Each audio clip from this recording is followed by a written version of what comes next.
Nearly smarty. Good evening, everybody. Good afternoon, early evening, whatever you want to call it. And welcome to the post-match reaction, the Berardi and Coke as we know it. Not sure it's going to be a very long one, but who knows? Who knows? If you do want to join us, we have dropped a link on our Twitter so you can come and have your say live. If you've got the cojones, if you've got the tezzes, and you really mean what you say in whatever font we use on Twitter these days. But it's me and Smarty going to have a little bit of a dissection of that 90 minutes. How are you doing anyway, mate? All right.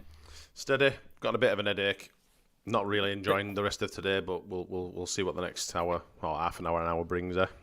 Get into it. How are you? Yeah, we'll not overcommit. Let's undercommit. Between half hour and an hour. We don't know. We don't know how long we'll be. It depends if anybody wants to join us. If anybody wants to come and actually have a say, then I'm pretty sure you probably won't because it was not a lot to say about it. Anyway, we'll get into it in a sec. Hi, this is Don Matteo, and you are listening to the Ought to Know Better podcast. Let's do this.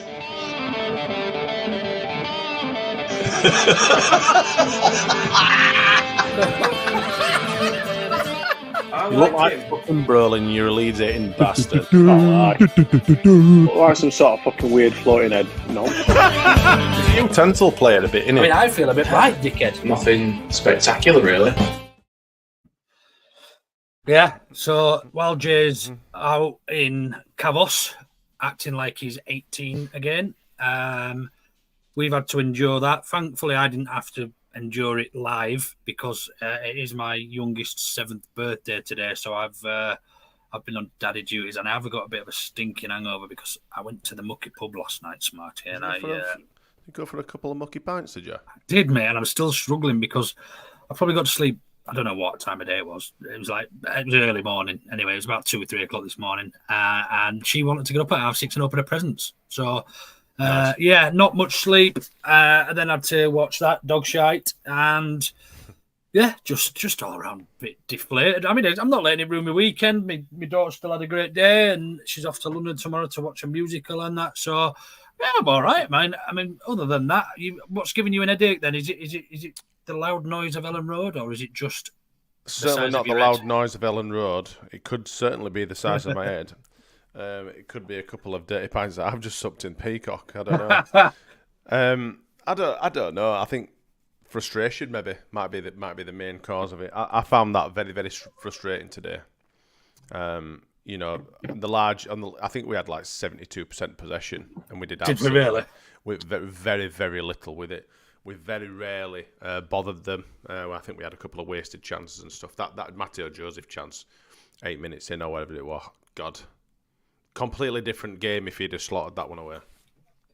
But I think defensively they were very good. Burnley, they set up exactly the way. And Scott Parker's no idiot. He's got teams out of this division twice. Just like Farke. He's no stranger to adopting his tactics to suit the team that he's playing, and he did it very, very well against us. He knew. He's basically copied exactly what other teams have done to beat us last season, which I thought we might be better at doing this season. I thought we might be able to counter it better.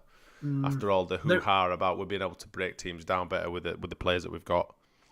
But, it wasn't to be. There almost seems to be a blueprint of how to beat us, and it's very, very basic, which is frustrating. And I can see, we've seen it, we've been on social media, we've seen all the Farke outers have come, the first defeat in the league of the season, by the way, and now all of a sudden the Farke outers are told you so.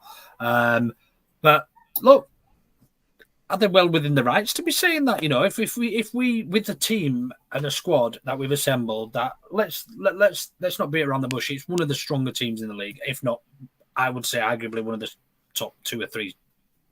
You've probably got Sheffield United. I think it's probably the strongest starting 11. I think probably Burnley and us probably around about similar. I mean they started Jadon Anthony, who couldn't get a kick for us last season. So but I think the right word is frustration, and I think I can see why people do get frustrated. I can see why I completely understand why people might be suggesting that Farke hasn't got a clue and why we, You know, people are using this narrative now that he's only won 4 games in 14 or 15 or whatever it is, which goes right back into last season. And then before that, I'm guessing we won that game because otherwise it wouldn't suit their narrative. Do you see what I mean? Yeah. Because that's when we start winning. That narrative anyway, regardless. Yeah. I mean, we can all take a data set to suit our own narratives, and it's as simple as that. But let's go back to the frustration then, because it is frustrating when you go a goal down to a mistake as well. They didn't look great, did they, Burnley either? They were there for the taking today. You know, you go back to you say that Mateo Joseph chance. If there's anybody else on the pitch you want that to drop to, who's on the pitch, it's probably him. You know, Willie Nonto had a great chance. I'd probably say if Pirro had been, Pirro wasn't on the pitch. Not I know, but not that he would have done, or probably not the fact that he might have run through like he did. But yeah, I think if Pirro would have been there, it'd just like what I found frustrating about that is he snatched at it. You could tell he were going. He had more time than he thought, didn't he? Left corner or the keeper's left corner. He could have quite easily stepped back inside him, just like when Nonto got the disallowed goal for offside. He literally just rounded keeper and away he went. That'd have been it. That'd have been game, set, match, because like you said, Burnley didn't really offer anything, to be honest. Apart from that mistake, which is exactly what it was, a counter from a mistake. I think I was screaming at Bogle at the time when they put it in. I was going mental with Bogle. But when I've watched it back, the angle that I Solomon who loses it, innit? Yeah, but when you look at their, I can't remember who it was, their player breaks for it, and Bogle's backing off. Rather than come forward, I think it was Gruev was the other player that was coming back. Bogle left it too late to challenge, and it basically just blindsided Meslier and just stuck it in our bottom left corner. And that were really frustrating. I think if Bogle had made an earlier challenge and tried to stop that initial bit of, you know, that initial break, I don't think they'll have scored that, because they didn't do anything else. They very rarely got past our defensive line. We were very good defensively today, apart from that mistake, which is really frustrating as well. To concede and lose. We controlled the game, but I think just to go back to the word that's going to be the buzzword for this particular pod. I think, but in terms of frustration, I can see it is frustrating to watch when we're passing the ball back and forth, and just there's a lack of movement, and I'm sure Daniel Farke. Sometimes. Yeah, I'm sure Daniel Farke's tactics isn't to pass it to our left winger and hopefully they can create something. Because it seemed like what it was at some stages last season when we looked clueless. And it looked very similar again today. Let's give it to Solomon and just hope he can do something. And it's very easy to defend against. You know, you could almost throw a stamp over 4 or 5 of our players getting under each other's feet when actually they should be pulling players away and making runs. And I'm going to use Patrick Bamford as an example, but when he plays, he does that. And Mateo Joseph is a very different striker, and I'm sure Mateo Joseph is probably better than Patrick Bamford now. But we are missing that natural movement from both the 10 and the 9 to start making a bit of space for everybody, because we just look like we're all stepping on each other's toes, and it just looks messy. And that then instigates a pass that has to go backwards or sideways because there's nothing on in front of them. So, I mean, the first 25 minutes, half an hour, I'd even say, before they scored. When did they score? Was it around about then? Yeah, somewhere around there, wasn't it? And I felt we looked good. There was lots of good movement. We had the chances with Mateo Joseph and Willie Nonto as well, who probably should have scored. I thought the shape and the movement looked relatively good. But then it just went back to sort of, and I hate to use this, but same old, you know, in terms of when we have struggled against sides. And look, if teams like Sheffield Wednesday can get a point off his last season playing that way, and a relegated side in Burnley with the defence and the players and they had their disposal, they were always going to be able to do that, weren't they? Yeah, and that's the thing. You know, we kind of hoped that, you know, Farke could have adopted his tactics and potentially brought in. I mean, it goes back to that number 10 position. You know, we needed that creative person in the middle of the park, which we don't really seem to have. I didn't mind Aronson. I thought Aronson did okay. I can't really gripe at any of the players' performances. I thought Ampadu were a little bit sloppy in areas, especially when he injured himself going in for the big challenge that he get. I thought that was daft. But again, Farke's substitutions, And I know we've been obviously, discussing with a lot of people on Twitter and stuff like that. And I'm in no. I don't think Daniel Farke is the best thing since that sliced bread. His substitutions do frustrate me. Bringing on Pirro and Rothwell for Aronson and Ampadu, it kind of just killed it off a little bit. Ampadu, I thought, was the right decision to make. But would I have brought Joe Rothwell in for it? Probably not. I might have been tempted to bring Tanaka in for Ampadu. But like you say, it's Gruev and Ampadu together. Sometimes it either works really well or it doesn't work at all. And I think in today's kind of opposition, when they're literally parking the bus all game, it's very, very frustrating to have those two kind of players playing together in the middle of the park, which don't seem to create anything in the middle, and it's constantly going out to the wings, and like you say, it's going side to side, backwards. They got a massive jeer from crowd when I think we were on the outskirts at 18-yard box, and it ended up back at Melier. It's like, come on, man. Why can't he change his fucking tactics to suit these frigging teams? Do you know what, Smite? I think something you mentioned there about starting with Gruev and Ampadu. They're both very defensive type midfielders, and I can understand potentially why he might have done that playing Burnley. But moving forward, we've got to see Tanaka start, haven't we? Or somebody with a little bit more progression. Yeah, just somebody who doesn't. Yeah. Somebody said there, I think it was Clive. He said Stroik picked the ball up at the back, and Grieve went and dropped behind him. Yeah, I know. Replaced him, so it almost defeats the object. It's frustrating. That is literally going to be the banner for this. I mean, it might as well have that rolling banner that we've got above my screen there. It might as well just be wearefrustrated.com. It's just, that is the key word. Like you say, it's the buzzword for today. Just frustration, sloppy mistakes, lethargic play. I think there's a chap in the comments, Sid. He said we spoke to a lot of people on Twitter. I'm not a Farke fan. Going back to Bang, Farke and a Farke fan. End of last season. But what point do you think things need to change? The football is slow. His subs are mind blowing. I 100% agree on the subs thing. And I'm like I say, I am not Daniel Farke's best mate. I don't want to give him a quick cheeky one in toilets. At half time or whatever. But I just think, would you to call possibly? He's got nice hair. Maybe might plait it for him while he's down there. Who knows? I bet he's going proper rough lover, isn't he? Yeah, I bet he is. I bet he's got soft hands though. But yeah, it's frustrating. But for a lot of people to say Farke out now, 5 games into the season with a largely new squad, all our new players are still finding their feet. I'm mind blown that Largi Ramazan didn't get more time than he did. That one's like, Christ. But I'm not a football manager. I don't, If we were to get rid of Daniel Farke, who do we go after? Who do we go after? Well, that's another thing. People are saying, let's rip everything up. We've just spent 20, 30, 40 million, say, in the window, whatever it was, on new players to suit a particular style and a particular system. That I'm sure Farke has had some input on identifying and saying that's who he wants. Then it's very, very fickle in it to say. It just seems the easy way out now. Let's not blame Nonto or blame Mateo Joseph who missed easy chances, or blame the referee for not giving a Stonewall penalty. But let's blame Farke. It's so much easier. We'll rip it all up. We'll bring Farke in. We'll bring somebody else in. Well, look what happened. Look what happened when we did that last with Bielsa. The shit state it left us in. We went through a bad run of form.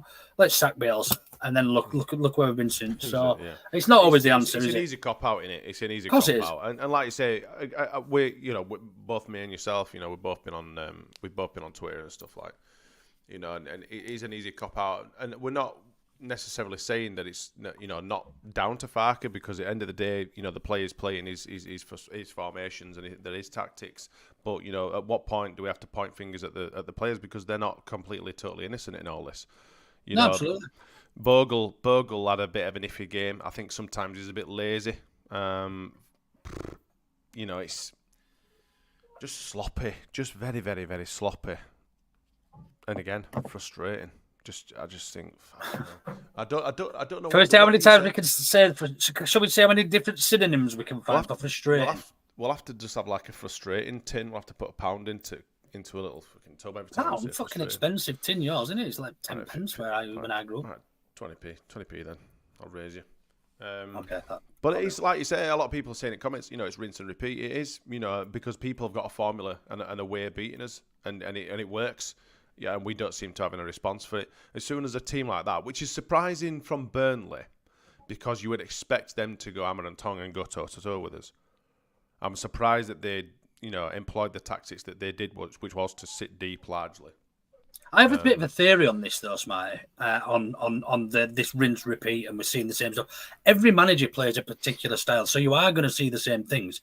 If it works great, like it did when we went on that magical run last season. The club in the best of the club's history. There was none of this Farke out stuff then because we were winning. Now we should have won that game today on paper. We had more chances than and that we didn't win the game. So ultimately, people are now suggesting that that's the manager's fault, even though the players couldn't finish the dinner. So we didn't create loads, no, but we created enough to win that game today for me. And this rinse repeat and people saying I'm fed up of seeing the same style of football. Well, that's Farke's style. We need to get over it. Bielsa's never coming back. We're never going to see that type of football again. And I think because we were spoiled with Bielsa, people expect that we should be able to see that every week for the rest of our time. And I think the sooner we accept that that's not coming back and that this is Farke style, and sometimes it does work, but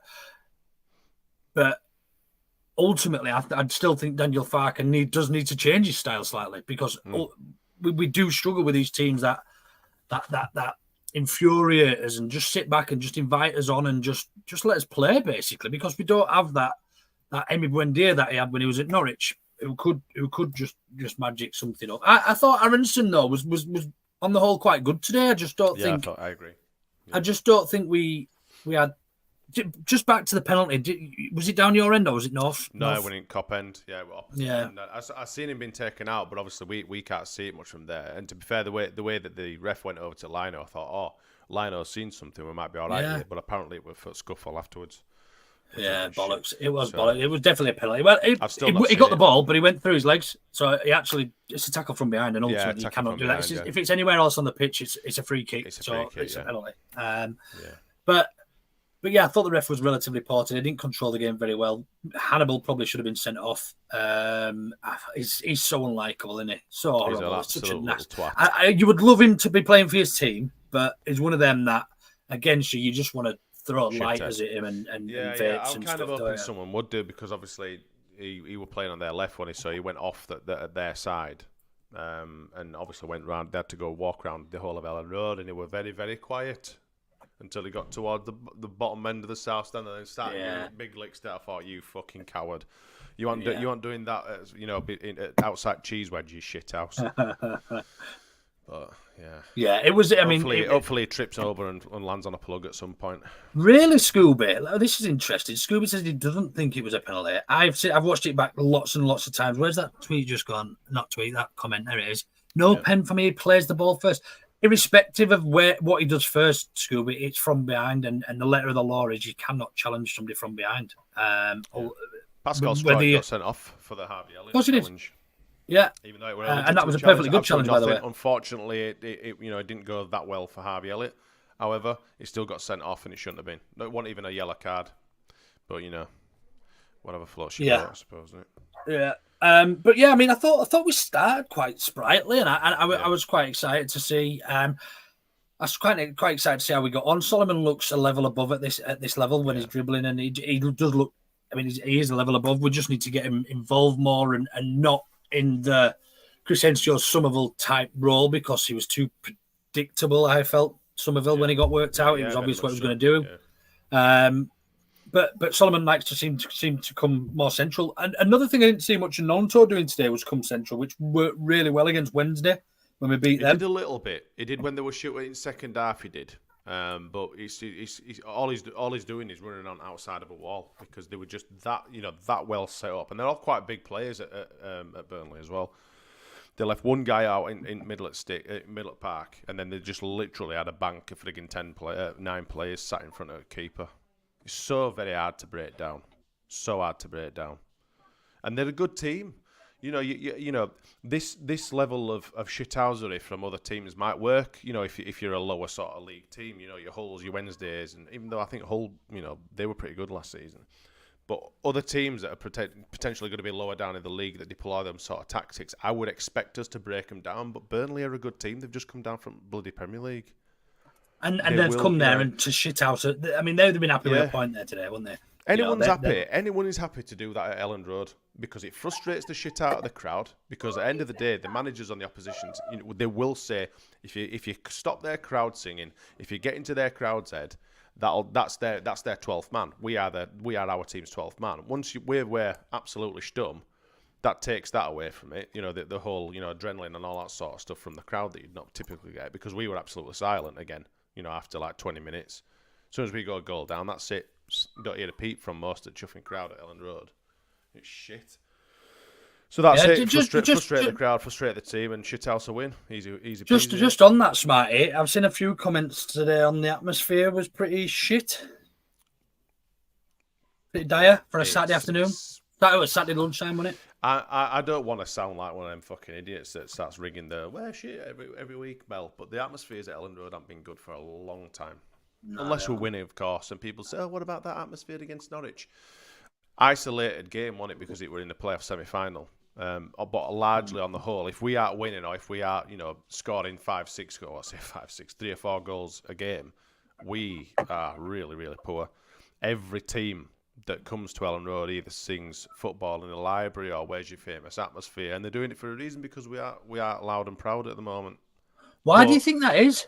We've discussed this though, haven't we? Kickoff times are shit. A 12:30 kickoff time ship. You know, it's rare we get 3 o'clock. No, there hasn't been that much drinking. You know, and like you say, that if we've got a team that is frustrating us, it's hard to get behind. It's hard to encourage that sort of atmosphere when it's a bit of a stalemate and the football's a bit naff to watch. And then obviously, you know, it depends on the opposition as well if they bring a good set of lads. But to be fair, Burnley are a good crowd and typically do bring a good set of fans with them, and they did today. You know, they were singing decent today. So there's many different contributing factors in there, I think. But I think largely, if we aren't winning, then we're a bit naff. Yeah, Gipton Gimp here makes a comparison between Bielsa. He said it reminded him of Bielsa game when we had so much possession but zero return. That happened. People forget that happened quite a lot under Bielsa, where we'd control a game and we'd still draw or lose. Or 10-man Wigan. We speak about 10-man Wigan like it's some sort of fairy tale fixture that happened in decades ago, but it was exactly the same, and they had fucking 10 men, and we couldn't break them down. We couldn't do anything. Yeah, you know, Bielsa used to notoriously struggle against teams that like that, because ultimately his style was all based on open field and open space and movement and patterns of play, and not relying on a player's individual capabilities. Yeah, you know, it's different now. I think we have got a better club now, better team, should I say? Yeah, but, you know, there's only so much you can rely on regarding players, you know, capabilities and players. You know, we don't have that many people that can skin people. You know, Solomon's definitely one, Ramazani's one. But the wingers can skin people. We've got no one in the middle that can fucking go past anyone. It's always side to side or going backwards. Yeah. I thought, just going back to Nonto, the point I made about Nonto not coming in, I thought he was quite quiet by his standards today. Didn't look overly interested. I mean, that's probably unfair because I'm sure he was, but when we see the best of Willie Nonto, it's when he's coming short and getting the ball at his feet and running at players. Yeah, and he just didn't have that opportunity today. Today, I mean, it's easy in hindsight, but I felt today screamed out for Dan James that sort of game, running, getting him behind his left back and that. Which unfortunately he's going to be out for 4 weeks. But second half, that is the rinse repeat. It was very much, we had literally probably 90% of the session possession in second half and just didn't make anything tell, did we? It was so boring. Not even boring, just repetitive and you know, just say it, turgid and it was just really, I found it really. but again, this goes back to the point I made earlier. Is it because we were spoiled by Bielsa ball that all this high action, high energy stuff, and now we've actually got somebody who's a little bit more composed? We don't tend to concede. touch wood, and I know we have done in the first 2 games. We conceded 6, but we don't concede as many as what we did under Bielsa, albeit we have got a better squad. But we are seeing particular patterns of play, but they're just not as exciting. And I think do we need to accept that this is the style, and we're not going to have this high energy, high impact, and running around like headless chickens, end-to-end games every week, or do we want somebody to make such a drastic change that actually we might concede 2 or 3, but we'll score 4 or 5? Do you know what I mean? It's a difficult balance to find, I think, because the more you leave yourself, I don't like to see Gruev and Ampadu dropping back into defensive strike or Rodon come out. I want to see him in front and give him an option. I don't want to see if we get left with somebody in behind, so be it. You know what I mean? That's the risk that you take. But I don't like to see central midfielders playing as a centre back. No. And I don't like to see him as cover either, when they're going forward. Ideally, I mean, I don't know, someone else might tell us. Simon Johnson's in the comments as well. It'd be ideal. Simon. So it's a shame he's not on with us. He could answer this question. But if it were me and I were setting up a team like that, especially if we're got a high press or whatever, why not leave someone who's quite quick at the back? For reasons like, I mean, Firpo, their right winger had Firpo on toast quite a few times. He was very, very quick. It's just, we don't have that sort of squad to be able. I mean, because our wing backs are so frigging high up the field, you're leaving little gaps. If you've got one of their wingers, say if an opposition had a Dan James, I dread to think how many times we'd concede. I mean, it'd be like watching frigging Marshball again when they just looped it over to our right hand side, and those great big massive holes in defence and stuff. But it's not like that. I'm not going that far, but I just again. It's frustrating because they didn't do anything to bother us. They didn't break us down. They didn't control the game. We were in total control pretty much throughout the whole game. It's them little things. It's them little details, and it's just a shame that we can't seem to break these kind of these defences down. Yeah, Simon actually gone. No, I'm just saying I don't really know what to say regarding that. I mean, what? Well, Simon's made a good point on pretty much summing it up. What you're trying to say, I think it's all pretty predictable in the final third, which won't cut it when you're playing against teams that will sit in against you. More creative thinking required from both the players and coaching staff. But the question on this, Simon, then, this isn't something new. It's something we struggled with last season. Why hasn't it been addressed? I suppose not already. Why aren't they working on it? Simon, get yourself on Simon. Text him the link. See if he's got 5 minutes. Text him the link. See if he'll be getting bollocking off his missus when she walks in. What are you doing? Yeah, he'll need to put his filters on that as well, won't he? I loves a filter, does Simon.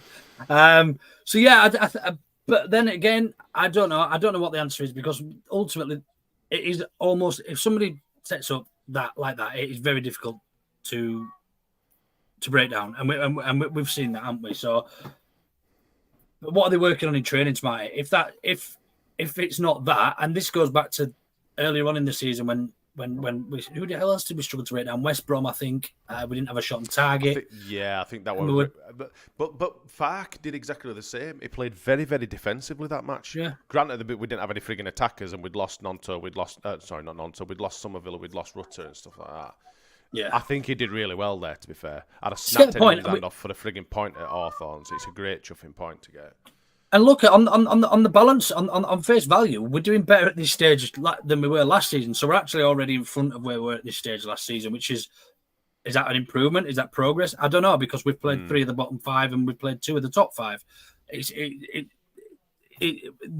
league hasn't really balanced itself out, and it won't do until sort of Christmas time. But I don't know. I don't know why. I don't know why we're still struggling with the same things. Do we need to play a little bit more passively and invite teams out, maybe, rather than? Dangerous, I mean, I know it is dangerous. It's very Marsh, isn't it? It's very Marsh ball. Give them the ball and we'll win it back in their third and create an error and all that bollocks. But it is dangerous because there are good players in this league that will punish you, and we saw that today. I think they only have that one shot on target from memory, I think, or 2. Yeah, I think he had 7 shots in total. I think literally 1 or 2 might have been on. I don't remember Meslier making it or having to make a save. I don't think. I think one from a headed header, yeah. I think that was it. I'm not sure. But like I say, I said it at the start of the show. They didn't bother us. They didn't do anything. And people say, "Oh, Burnley will be, they'll win league and stuff like that." Yeah, they will. They will win a lot of games, playing like that. But they're not going to set the league on fire. We're not looking at Leicester or like that, Yeah. Go on. Who's this? I'm not sure. Must be one of our lads that's logged in. Carl but yeah, no, I completely agree with that, because it goes back to me saying is when Struijk or Roda get the ball at the feet and try moving out, we then have either Gruev or Ampadu then take their position in the centre back, and so they don't have as many players in front of them, so less options, and it becomes very, very easy to read and understand what we're trying to do. It becomes very predictable, doesn't it, Smarty? Yeah. But then again, everyone said that Bielsa ball was predictable. Yeah. I believe it. And it did get worked out. I think it was even Scott Parker that said his patterns of play were predictable. I'm sure it was Scott Parker that said that. Were he at Fulham? Yeah, when he was at Fulham, he said that that all the patterns of play were very predictable, all scripted. So if at the end of the day, a coach like bloody Marcelo Bielsa, who's arguably played the best football that we've ever seen, there's obviously an argument. Oh, what about Don Revie? All that sort of shit. But in my lifetime, it's the best football I've ever watched. And we did, like I say, we've already said it. We struggled against teams like this. Playing the really swashbuckling attacking football that Bielsa had us playing. So. Yeah, I just think people that are calling for Farke said a fucking silly. Yeah. Yes, Clive, it is Simon Johnson who used to play up front for us. And she's in the shower, the scruff. She'll be okay. Well, I've messaged him. I've texted him. I've WhatsApped and I've messaged him to see if and sent him links. So he'll end up coming when we're just shutting up. Yeah, just about to finish. He'll probably be downloading his filters. So let's talk a little bit about the substitutions then. Too late for you? I kind of thought around the 60th minute that Ampadu should be coming off because I just thought he's either going to make a mistake and get a second booking or he's going to make a mistake leading to another goal for them. I think he came on off in 68th minute, was it? Did Rothwell come on for him? Yeah, which I thought was a bit strange as well. Yeah. So Joel Pirro came on for Aronson. Joel Pirro in that sort of game... That was the one that I thought that's not the right substitution to make. I thought Rothwell, I probably would have preferred Tanaka, if I'm honest, but I thought, Ampadu has to come off. And then obviously Byram came on for Junior Firpo. I think Byram's, I don't know, Solomon for Ramazani and then Tanaka for Rodon. I thought, I can't really argue with them substitutions, but I think at that point in the game, at 68th minute, bringing Joel Pirro on, who naturally slows down the chuffing pace of the game anyway, I thought, why is he not bringing Ramazani on to wing? And we were on top then as well. Getting onto it middle. Get someone like that in middle. And to only see sort of 4 or 5 minutes of Tanaka was a little bit disappointing, especially when he's been raving about how great he is and what a great option he is as a progressive number 8 and moving things forward. To give him 5 minutes at the end of the game, you're chasing at home to potentially promotion rivals, arguably. I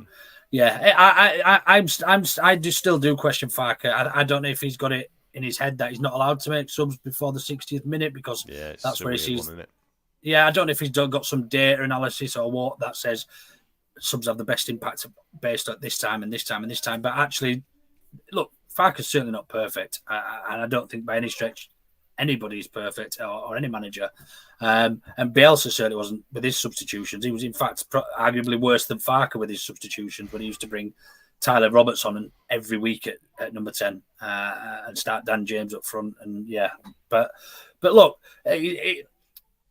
we've lost ultimately, so we're having this conversation now because we've lost for the first time in the league. Is it anything to worry about, do you think, or is it a chuck it in the fuck it bucket? We'll see what happens. We've got Cardiff, we've got Norwich, Cardiff, Coventry first, then Cardiff. We've got Coventry at home on Saturday, I think. No, the Coventry's the 28th. We've got Cardiff away next week. No, we don't.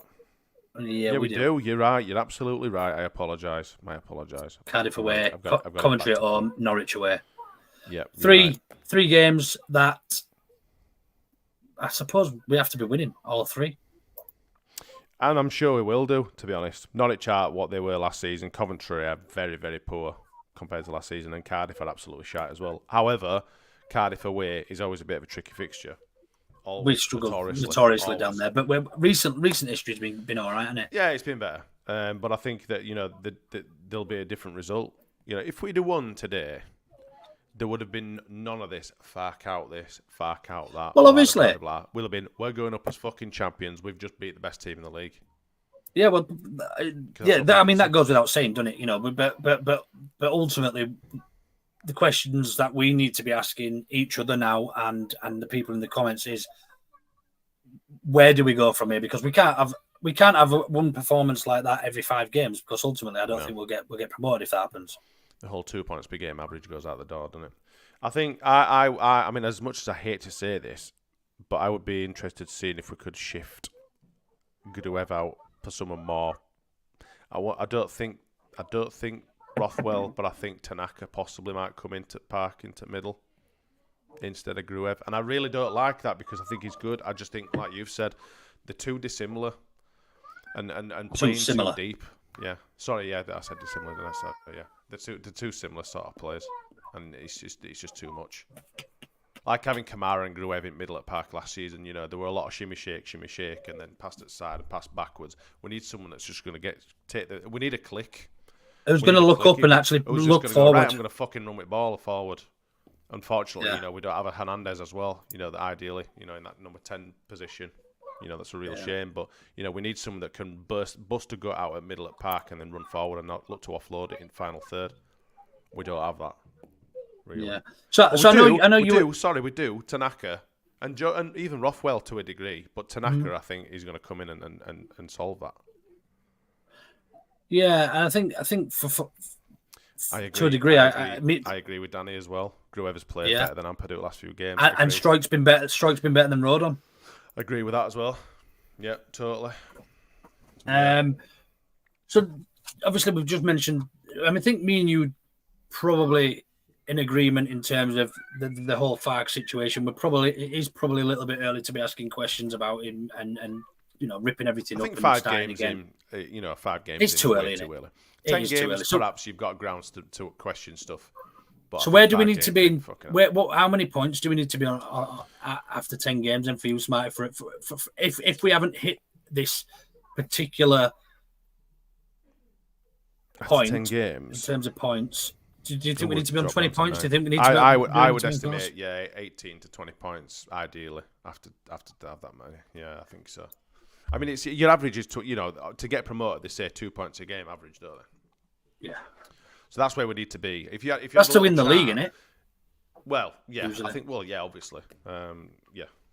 It's not 2 points a game to stay in the league, but yeah, it's. I think if you had that little part, those little charts, the little line charts or whatever, as long as you pretty much there or thereabouts, you're going to be up there, aren't you? And, so we need so over the next 5 games, we need to improve them. Basically, we've returned over the first 5 at 8 points, and what you're saying is we need at least 10. Then I would say we need to be looking at about roughly 9-10 points. Yeah, I'd agree. I think, and then do you suggest if we're not at 18 points, do you think that's when we can start actually saying, what the right, is Farke? Yeah, but there again.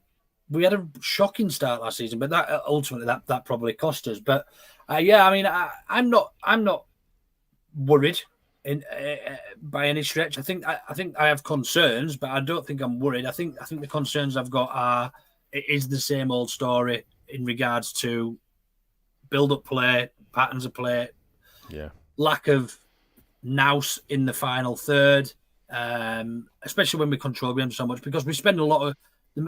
Simon's here. The man himself. Yeah, so good evening, Simon Johnson. We spend a lot of... Hello, guys. How are you? You all right? Long time. Yeah, mate. You might want to turn us off on your phone. Hello. He just wants to see himself on camera. Hear himself back. Hey, look, I'm famous. It's because I'm not very computer literate, guys. So I'll tell He's you got one what. of kids' tablets on, and he's got like an Hello Kitty like tablet there. Have you got your filter on, Simon? He don't allow me, man, on this, does he? So I was just talking there, Simon, about actually the point you made before in the comments. What do you think they're working on? If this looks we're so predictable in that final third, aren't we? Like last season, it was give it to Somerville. Hopefully, he can cut in and score. We look very, very. I think there was more movement today, and this season there has been more movement in that final third. But this is something I was just going to say to Smarty, that actually, because of our stature in the league and the actual quality of players we've got, we should be doing a lot of training as final third training. I've 10 men behind the ball, 10, even if they're reserves or under 21s or whatever, bring them in and get them to sit behind the ball for half an hour and actually just try and break them down and just use some patterns of play. Why aren't they? Are they doing this, do you think? And is it just not? What do you think is going on? No, I absolutely agree with you. And just like I'm just basing what I'm going to say on today's performance, and for me, there's just not enough evidence to support that. Like you say, you've got to make no bones about it. It's very difficult when people camping against you. It's really, really tough. But with that being said, in training, you've got to do your utmost to try and replicate what you're going to be facing. And if we're honest, when teams come to Ellen Road, that's what we're going to be presented with the majority of the time, because people don't have the luxury of the players we've got. So how are they going to combat that sort of thing? And just like you said, Luke, in training, all I will be doing, especially on the week of a home fixture, is getting 10 men behind the ball. How do we break this down? What does that look like? And unfortunately for us, it's either the calibre of player we've got, because this isn't the first time I've said this. I've been saying this for quite a while. It's either down to the calibre of player we've got or down to the coaching. But one thing, and bear in mind, I work with under 18s players.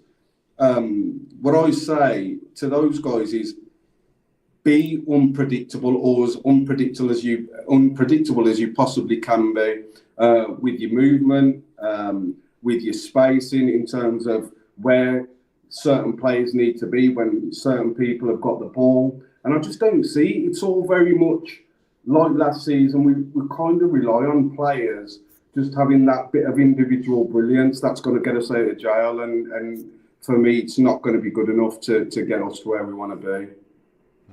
Do you think that the book stops with Farke then? Is that's his job then? Do you think that's where questions should rightly be starting to be asked at this stage? Yes and no, because sometimes when you bring players in, you expect them to be able to bring something to the table. That the onus shouldn't just be on the coaching staff.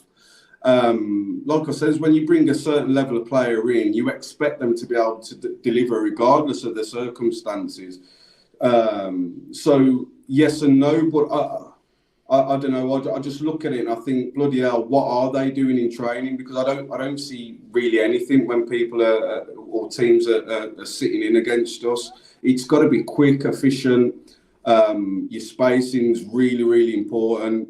And I just don't see it. I don't see it at all.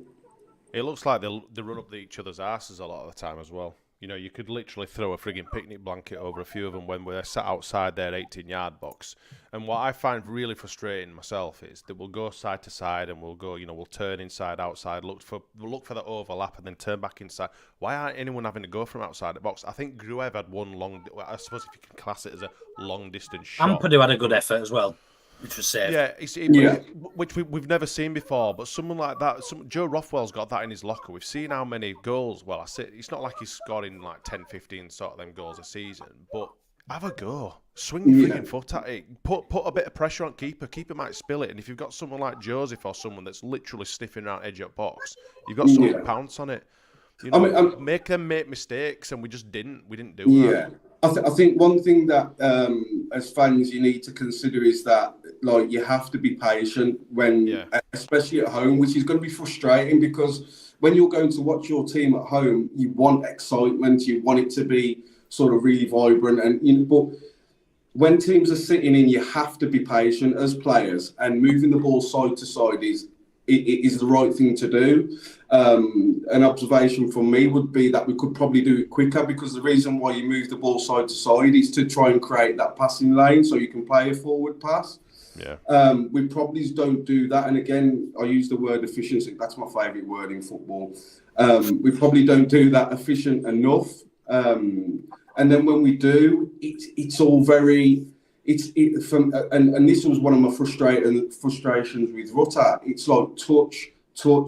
It has to be, when teams are camped in against you like that, it has to be 1 and 2 touch max. Yeah, it has to be. Otherwise, you're allowing defenders to shift across and giving them to let them time to position themselves correctly. And it just needs to be. There needs to be more work on it, most definitely. Do you think you mentioned there about us having to, it is the right thing to do to pass side to side to create these passing lanes? Do you think then when people are actually knocking that, it's something that we need to get used to, because that's the way football is played these days, and it's very much. Do you think we were spoiled under Bielsa because it wasn't necessarily like that? It was just fucking chaos, but it worked. Everybody was making runs. Like you said about unpredictability there a bit earlier as well, but they were actually planned sort of shapes and moves and things. Do you think then now, because we are playing this way, it is something we need to learn to accept, and the sooner we accept it, the more joy we might be able to take out of watching it, because actually we'll see other things going on rather than, oh, for fuck's sake, he's passed it to the side again. Yeah, I mean, it depends what you look for. So I appreciate all different styles. So when you trace back to Bielsa's era, we just used to run over teams with those fitness levels. This is a totally different approach. Excuse me. So I think it's important, especially if you're a fan. Farke, it's important for the fans to try and understand what the players and the manager are actually trying to achieve. I know it don't look a lot when you're getting done 1-0, but there is reasoning behind what they're doing, probably more than what meets the eye. But it's a totally different style. I think teams do sit in a lot more than because I remember when Bielsa was there, we just used to the guys were just flying forward, which when teams are sitting back, you don't really have that opportunity to do that. But it's difficult. Let me just address this, Clive. It can still be chaos and predictable, because under the Bielsa, people knew how we were going to play. Chaotic, that's predictable, and chaos. I don't know what you're trying to get at, because there's a few things that you're just trying to trip us up on, and you just make yourself look a bit of a knob. Right. The other comment I just wanted to touch on. Danny said here, people aren't going to like this, but would Bamford be better up top if he was fit because of his movement and his natural striker's instinct? Look, we're not going to say that Bamford definitely buries that chance and that Joseph created for himself by making that press and winning the ball. But in terms of games like this, and it's something I said quite towards the start tonight, was Bamford naturally and very unselfishly runs around and creates a bit of panic in defences, because he drags sometimes 2-3 players with him. Do you think that's something Mateo Joseph needs to be doing a bit more, or would we be better in these types of games where we are going to be? It's not going to be free flowing and a bit open. These games at home where teams are going to sit back, would we be better with a Patrick Bamford figure in there, Simon? I mean, I've messaged my old man's supported Leeds since he come over to England, and my message to him, he messaged me saying 2 right subs, that's better at the time of the subs, and I put at the end, I didn't see it till the end of the game, I said that was a shit game. The young striker is too green. I don't say his name because he probably wouldn't understand it. For me, I feel like it's a big pressure for someone so young dip him in, give him his minutes, give him his because he deserves it, in my opinion. But to be reliant on someone so young with very little experience, I would much rather Bamford up there to start with, and then if it's not going to plan, then we look to bring him on. You know. But yeah, he's got a lot to learn. He's got a lot to learn, and yeah, I think we could do with other options up there, if I'm being honest. And I mean, he's saying that we probably should have signed a striker, or maybe Paddy when he's fit. I think Paddy's still capable when he's fit. I think he'd still be. I think the majority of the teams in this league would still take him. I don't know if I'm alone in thinking that. I still think he's definitely got something to offer at this level. And yeah, maybe we could have probably done with someone with a bit more experience to take the heat off both Paddy and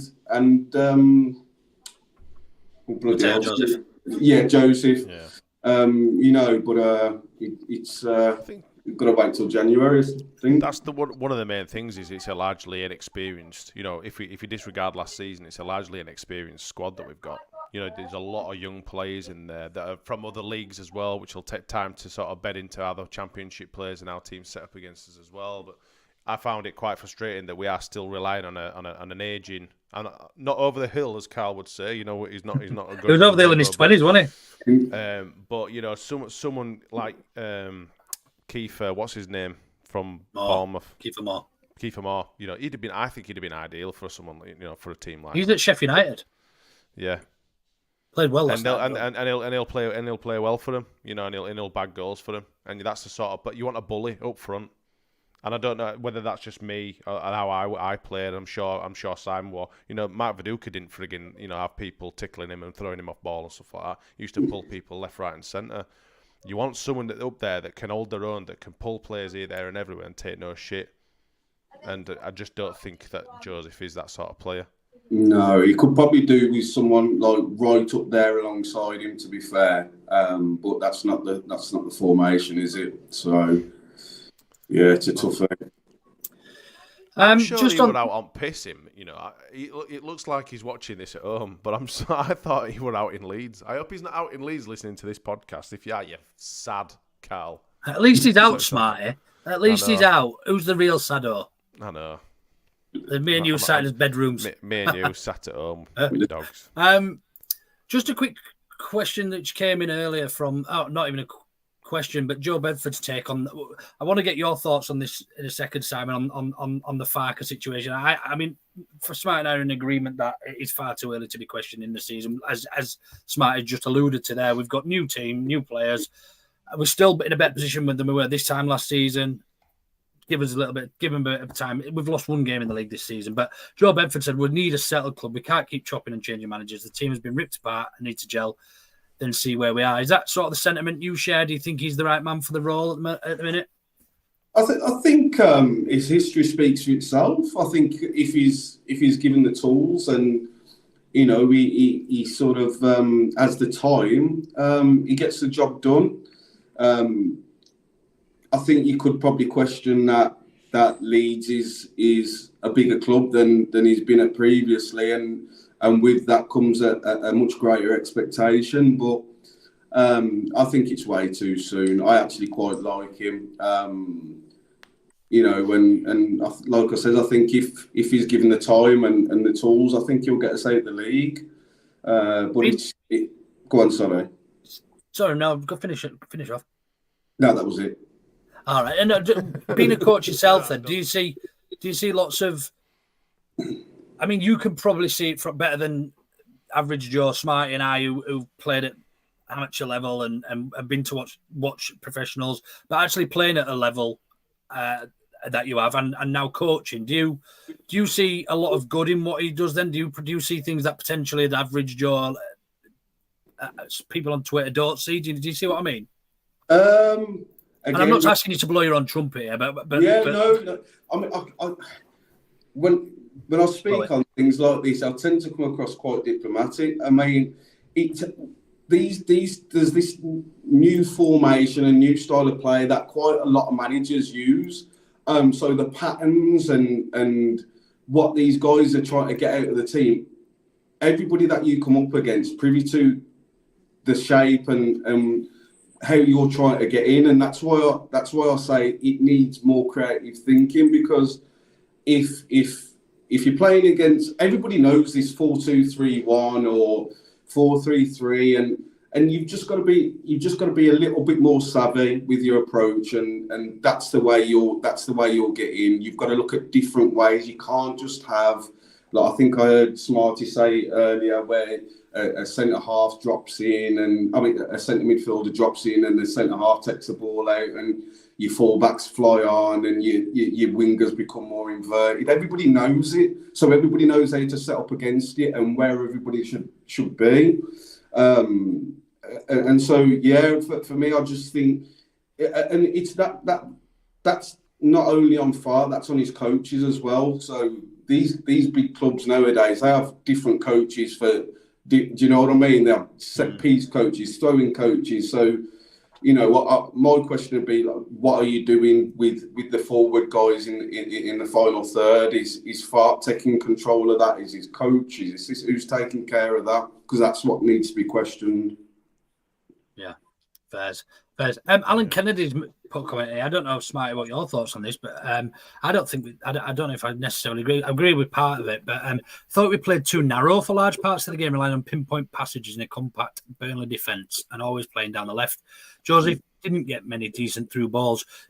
I don't think Farke's plan is to always go left. I don't think that is his plan. That is not his game plan, to always go down the left-hand side, is it? I just think that naturally happens, which obviously then sort of isolated Nonto being on the right and probably made him look a little bit more ineffective. But do you think we looked narrow? I've seen somebody refer to the actual team while we were playing today on Twitter, saying it looked like Marsh's penis ball we were that narrow. I didn't notice that. I wouldn't go that far. I think we're more effective down the wings. So you would look to, especially when you're playing as such a, I think the modern term is a low block. When you've got you're basically playing against a team with parts of both. One of the only. I mean, especially when you got bloody man or Solomon that could skin a frigging cat. You want someone like that. You want to get the ball to them sort of players. Our best two players, arguably, are Nonto and Manor Solomon at the minute, especially attacking wise. So you're going to want you get your balls to them because they like to cut inside. You've always got a chance that one of them's going to swing a crossing. Somerville scored frigging how many goals doing exactly the same thing last season. So that's where you're going to be more effective from. Because we just didn't have any joy of going through the middle. We don't have anyone to break that bank of players down. Does that go back to what Simon? I don't think we were that narrow. But, does that go back to what Simon said though about not how we shouldn't with the quality with the squad we've got, we shouldn't have to be necessarily relying on individual brilliance to win these types of games, because we've got such a good team that actually if we play a particular, if there is more unselfish movement, shall we say, and I'm not saying any in particular player because I don't know enough about it, but if there was more unselfish movement, just creating that little bit of havoc and panic in the back line, that actually we wouldn't be necessarily reliant on giving the ball to Solomon, give the ball to Nonto, because there will be that little additional space and we can, we don't have to chuck a postage stamp over four of them where they tread on each other's toes, because that space will naturally develop. Is it as simple as just being a little bit more risky, just taking more risks? I mean, Burnley didn't really affect us much, apart from obviously their wingers, attacking down the wing. Very rarely, I might add. Do we need to start, risking playing little through balls here, there, and everywhere, rather than being, in fear of losing the ball and losing control and possession? Do we think, sod it, risk it for the biscuit, and try and get some of these balls through? There's a lot of legs there. You might fall lucky. You might get a ricochet. I don't know. I might be talking absolute bollocks. Who knows? But we just don't seem to try anything different. And I believe part of the glory and part of the nice bit about Bielsa's ball, it was very risky. Some of the passes and some of the movement was quite risky, and it paid off, because if you're brave with it, you're bound to get a bit of luck at some stage. I thought some of the patterns was quite good early on and down the right hand side with Bogle, Nonto, and whoever else got involved. Sometimes Aronson, I think, and they were getting breaks, and Nonto a couple of times had the opportunity to cross it in the first half. Bogle as well, but we just sort of seemed to just take the foot off the gas and stop doing the things that were working for me. I don't know, Simon. After they scored, didn't it, as well? Yeah, I think the fact that they went 1-0 up, and then they just sat deeper, didn't they? To the fire, and they're just like, right, you lot are not going to break us down. We're quite happy to take 3 points, whether we play dirtily and set up part of the bus or whatever, because they're not going to start attacking us more and more. They quite happily sit back and let us attack them and just defend, and they did do. I think it was more open, especially before they scored. But your take on that, Simon? I mean, just going off what Alan Kennedy says there, and this is probably why Joseph isn't looking, because he's a talented boy. He's a very talented boy, but it's probably another reason as to why he's not getting the joy or success that he probably thought, or everybody else probably thought he was going to get. He's in this, and this is just my opinion. One of his main assets or his main attributes is his running power. So that's a really strong part of his game. But if a defence is sitting really deep, where's his space to run into? There's no space there. So all of a sudden, that threat, which is his main threat, is taken away straight away. And then what does he then bring to the game? What's his contribution? And I just don't feel like that part of his game is strong enough just yet, which is probably where you need like a Verdukes. Obviously, it's going to be difficult to get someone with that level, but just somebody that can hold the ball up, doesn't mind getting kicks and people coming through the back of them, sort of thing, and doesn't mind the wrestling match, because that's sort of what's needed when teams are just sat back off you like that, Yeah, Clive actually makes a good question or good point here. And it goes back to something you said about Leeds being a bigger job. This is where you have to ask whether the job is too big for Farke. And I don't know necessarily if I agree with that, but maybe he's not taking as many calculated gambles and risks as he would at Norwich, because, big shoes to fill, a Leeds United coach. Anyone? Go on, Simon. I absolutely concur. I think it's a really valid point. That is, I haven't looked at it that in depth, in all honesty, but just reading it like that on the screen, I'm just kind of thinking it is a totally different pressure, whether people like it or not. Leeds is a huge club. It's a massive club, and sometimes you might not take that risk in certain moments or of a game where you perhaps would have if you was at a Norwich, or do you know what I mean? So it's a really valid point, to be fair. Couple more comments. Matt Barlow says the whole Farke debate hinges on, is he getting the most out of our squad? And Matt seems to think he is, probably, but only just at the moment. Smarty, do you think he's getting the most out of that squad? I think, we've got to look at it, the fact that we were only 5 games into the season as well. That's got to be a massive part of it. We were the same last year. Once we get going, once the players start gelling and they're playing more and more together, we're going to see more good results. I think, given that we're 5 games in now, and we've played some really tough teams as well. Burnley were always going to be a tough game. West Bromwich away down at the Hawthorns were always going to be a tough game. And Portsmouth with the momentum that they had coming up through the League One last season was always going to be a tough game, because they were going to be bang up for it. I just think that we just all need to calm down a little bit and just see where we are within the next 5 to 10 games, and then we can make a proper judgment of it. But I think he's getting what he can out of the players. And to be honest, I don't think anyone else is getting anything more out of him either. So, well, that's the point, innit? That's who do you replace him with? And if you're going to start ripping shit up, then you rip up all the players that he's brought in to suit his particular style. And look what happened with Bielsa, and I use that as an example. We've been in shit streak since then in terms of management, haven't we? So, right, just one last comment, which is worth noting. Luke says that Willie Nonto's been offside 6 times this season. No Leeds player has gone offside at all. So there's only been Nonto. But again, I don't think that's necessarily a bad thing. I think that's him taking risks and actually. Solomon got caught offside today, didn't he? A few times, I thought. I'm not sure, mate. Made that up in my own maybe Luke's made it up. I'm not sure, mate.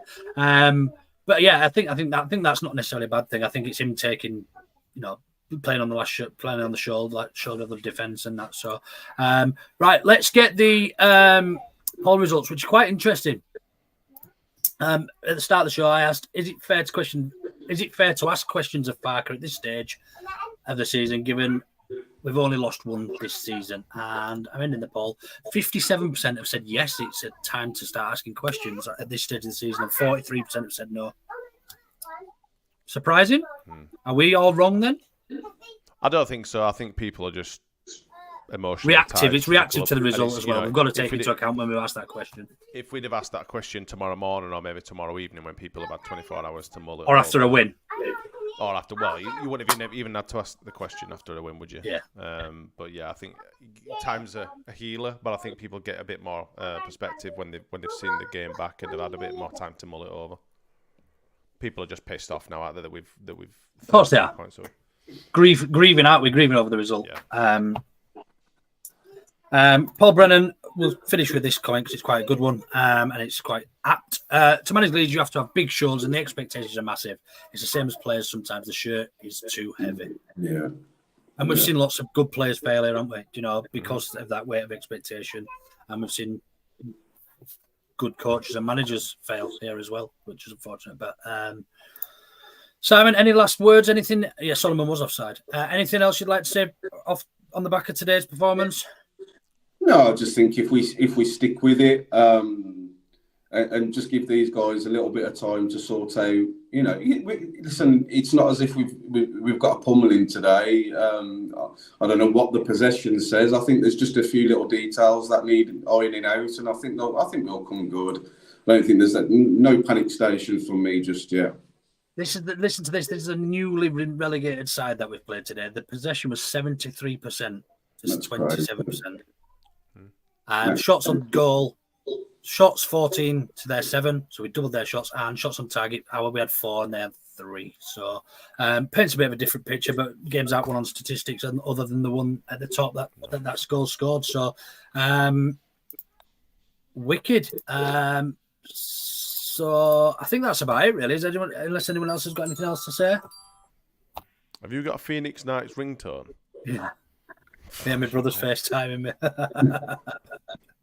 Ding, ding, ding, ding, ding, ding, ding. That's probably a perfect way to end it, to be fair. Simon, I'll let you have the last word then. Do we get promoted this season under Daniel Farke? Absolutely. No doubt about it for me. I think we've got the players. I think we've got the manager. I think we've got to bear in mind there's quite a few new players in the camp as well. It's not just going to happen overnight where everybody understands each other's qualities. Just give them a bit of time, we'll be okay.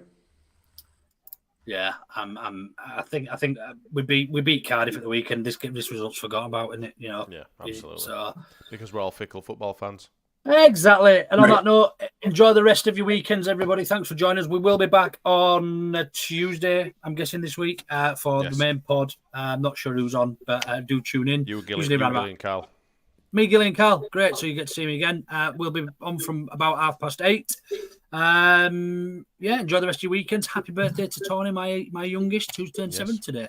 Thanks for coming on, Simon, as well at short Cheers, notice. Simon. Thanks, everyone, for your comments. Do like and subscribe. And, we'll see you on Tuesday. Take it easy.